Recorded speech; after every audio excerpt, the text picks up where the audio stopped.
Today, we're going to be reacting to the weakest era in NBA history by the man Uncut Hoops. Now, I'm not going to lie, bruh. Especially in today's generation of basketball, bruh, shit is so weak nowadays, bruh.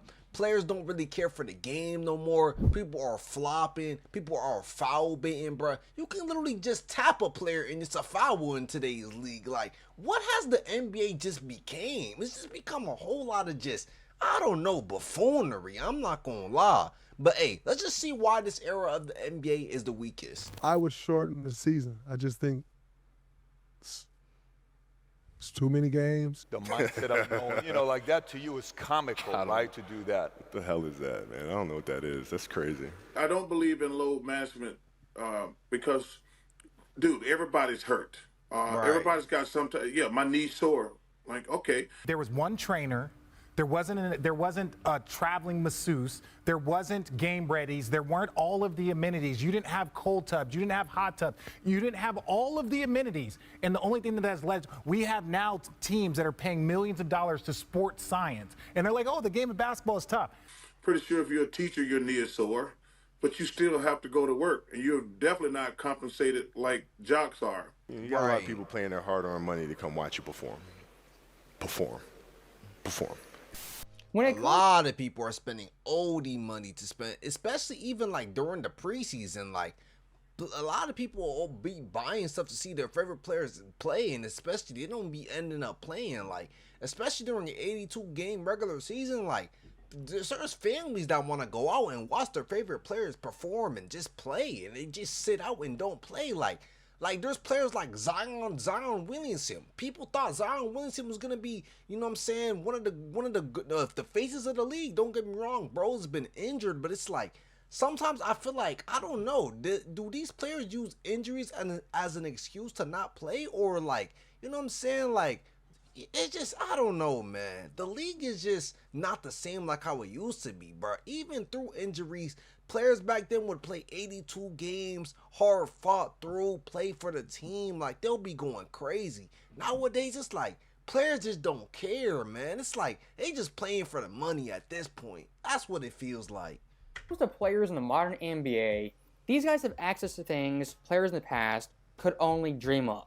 As looking at sports science, technology, recovery, nutrition, all those things nowadays are top tier, the best of the best. Way better. And looking at NBA superstars, these guys, quite frankly, are treated like kings and gods everywhere they go.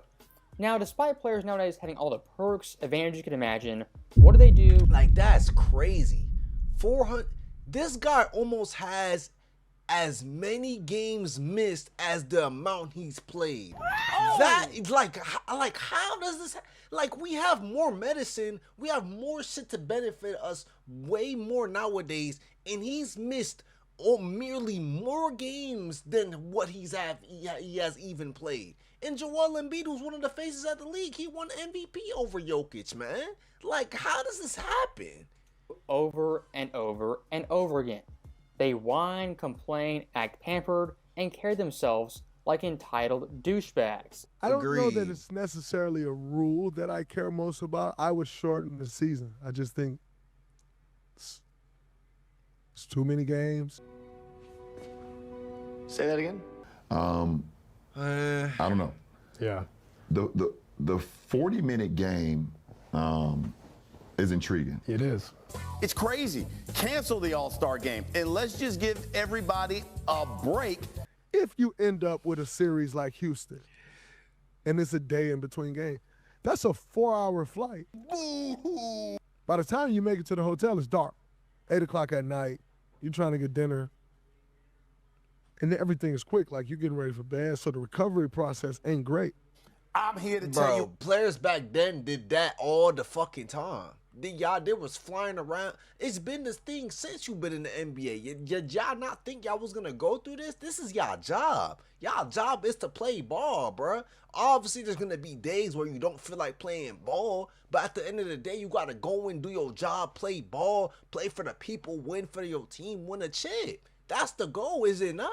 That's what I thought your job was to do. You signed up for this since you was little. You was wanting to play ball. You hit your reps. You did everything, bro. You did everything your coach wanted you to do. This, that, and the third. Now you in the league. Now you got all this money, man. Like, bro, people would dream to be in y'all positions. Y'all playing ball for a living. Basketball for a living. People would dream to do that. And y'all out here complaining? I ain't saying it's hard. Every job is hard, but really? Right now, we don't care. So that right there are three of the biggest buffoons in basketball, that being KD, Draymond, and LeBron James. Agreed. And looking at their biggest complaint, most egregious complaint, it's about the NBA schedule being 82 games. The first year we had an 82-game schedule was in 1968 when Bill Russell was still playing.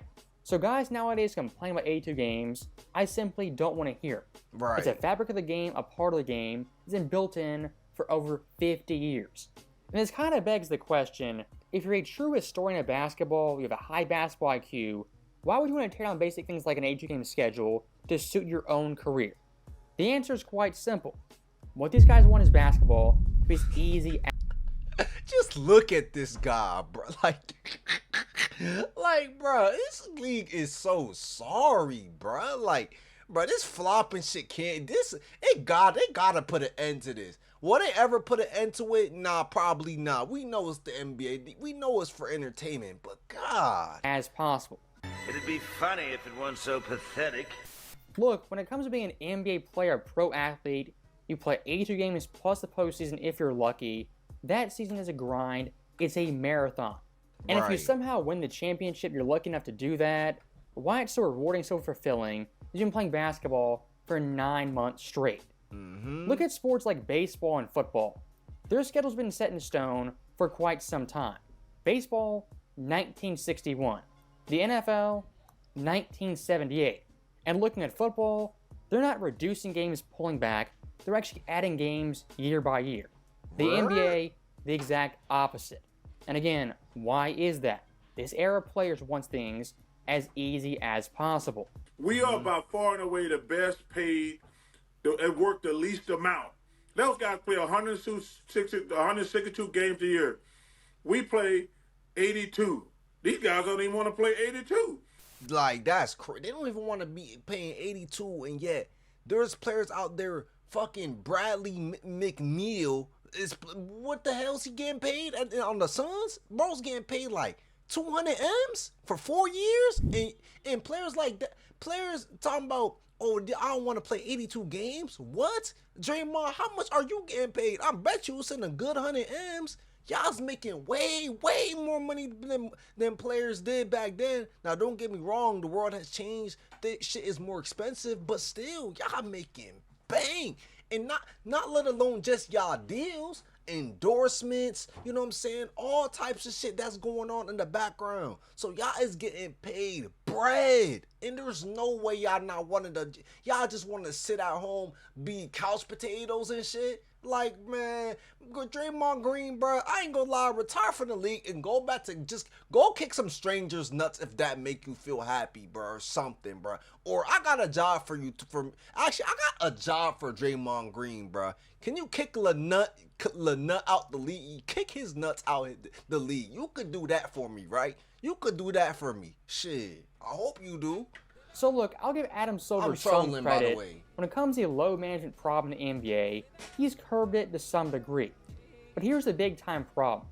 Adam Silver's been so lax, so just nonchalant. When he puts in a rule to change something, let players respond just like that with a counteroffer to play less games. If you're a fan seeing that, you gotta wonder, why do I pay to watch these guys play? No idea. Here's the bottom line. If you're a pro basketball player, what is your job? What does it entail?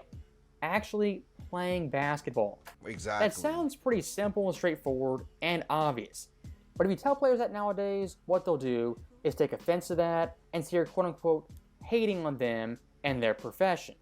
Now, one thing I do want to touch on is Draymond Green being a fool when it comes to NBA history. As looking back at those comments, here's one thing Draymond said that historically was very, very inaccurate.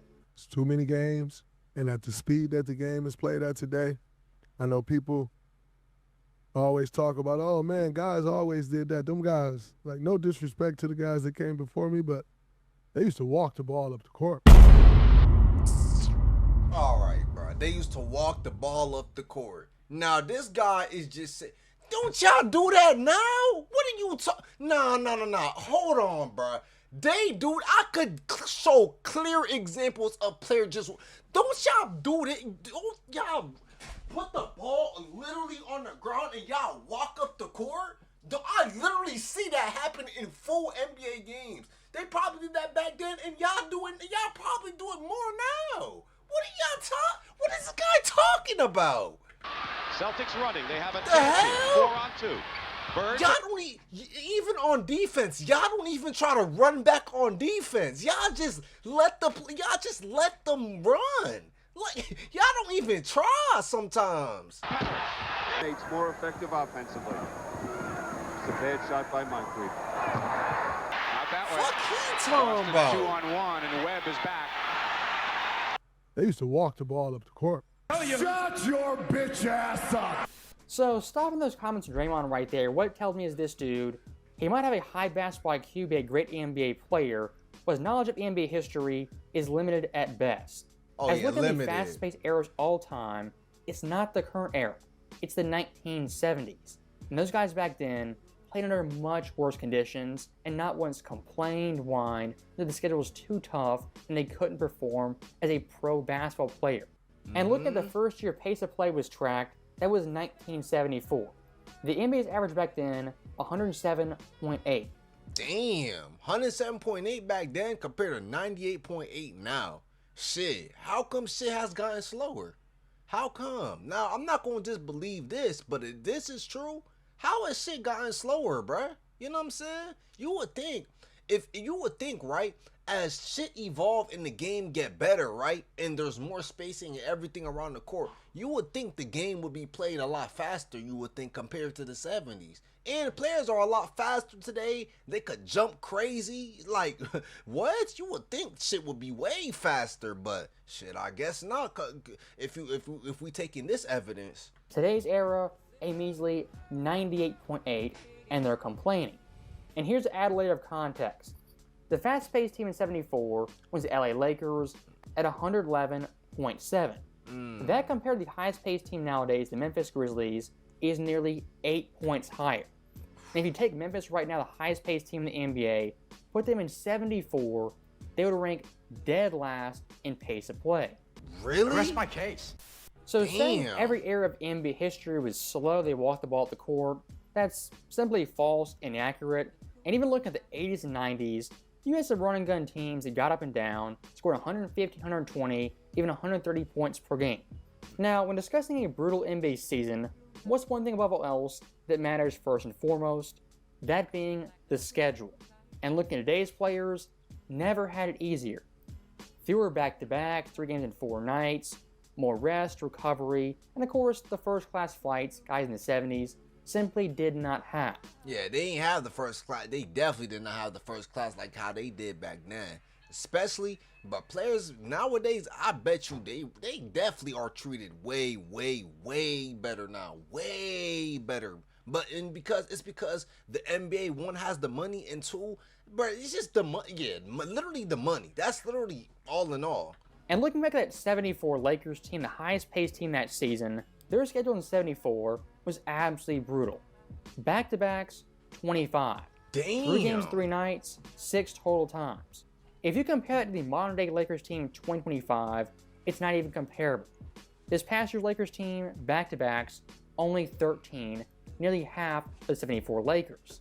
And nights playing 3 straight games, a whopping 0 in 2025. Yeah, I ain't gonna lie. I don't know why that's even a complaint then. Why is Donkey Green complaining? It's too many games. Shut the When you see teams in the 70s, 80s, 90s, heck, even in 2000s, playing way more back-to-backs, way more 3 games in 3 nights, that makes the sympathy for today's players go down exponentially. And here's the big-time problem with someone like Draymond Green. They might be a great basketball player, but their knowledge of NBA history is very, very limited. Right. As if you knew history very, very well, you know every era previous to yours had it much, much harder. And the further you go back, the harder it got. For this era of NBA stars, they're very, very unique, as they're the only era in NBA history that complains about playing basketball and performing. Yeah, even this guy, man, Paul George, bro, I don't fuck with this guy no more. Bro, I swear to God, in Indiana, bro, was tough. You look at this guy now, man, this guy is so much of a shell of himself. It's like, he don't even care about the game no more, man.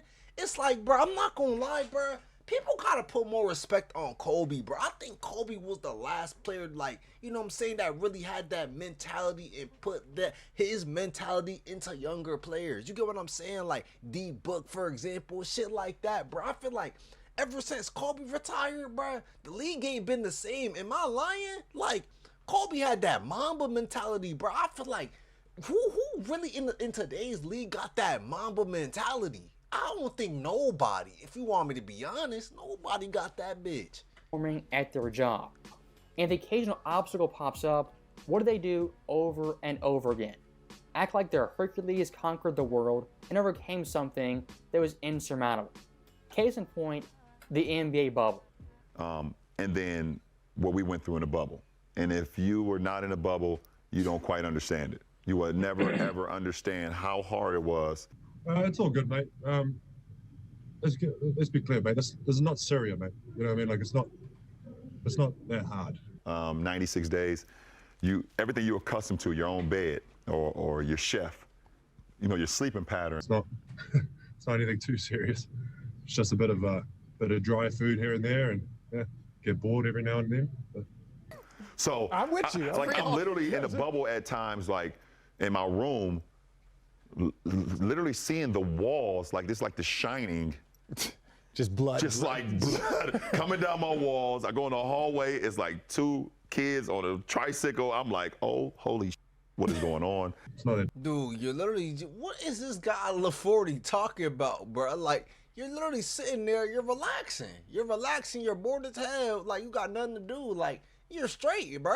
Like, nobody's coming to harm you. Jason not coming to tear your ass down or something. Diddy not trying to pin you down like how you want. Not Unc Shay is not like haunting your dreams. Like, yo, what are you talking about, gang? What's LaForty on about, bro? Difficult, mate. Yeah, I mean, we're living in a bloody resort. The only reason I bring up the 2020 NBA bubble is it once again shows these players are so out of touch. In the 2020 NBA bubble, you were at a resort with luxury rooms. Literally. Yes, we get your personal chef. And LaForty literally had the best one. He had the best resort out of every player that was there. So what did he really have to worry about? I understand if maybe he was a different player, but I bet you the other players, shit, I ain't hear no complaints. I ain't hear nothing from the other players. And if LaForty had the best resort, why does he have to complain? What in the hell did he? He wasn't there. Boo-hoo. You didn't have your own bed. I guess that's some big grave crime. You overcame all the odds. When you hear players discuss the NBA bubble, they act like it was war on the front lines. They were fighting for their lives. In reality, you were being pampered 24/7 and treated like a king. I would say one of the NBA's biggest problem right now is their image problem. As the overall stink on the NBA is these players are super entitled and don't want to play basketball for the paying. Like, look at that. Bro, this guy's getting 300 M's for bro, 300 M's for sitting? Bro was injured. Bro getting paid good. Man, for 5 years, this guy getting paid good as hell. He can sit down, relax, watch his team lose, and he's earning 300 M's. Man, what has the league come to? Shit, find his ass. Get his ass to play. That's what they need to start doing, bro. Like, unless you're not injured, bro, if you just sitting coasting, they need to find these players, bro. That's the way, bro. Because when they see their pockets getting empty, they gonna want to play the game. They gonna want to play that shit. I ain't gonna front. Customer.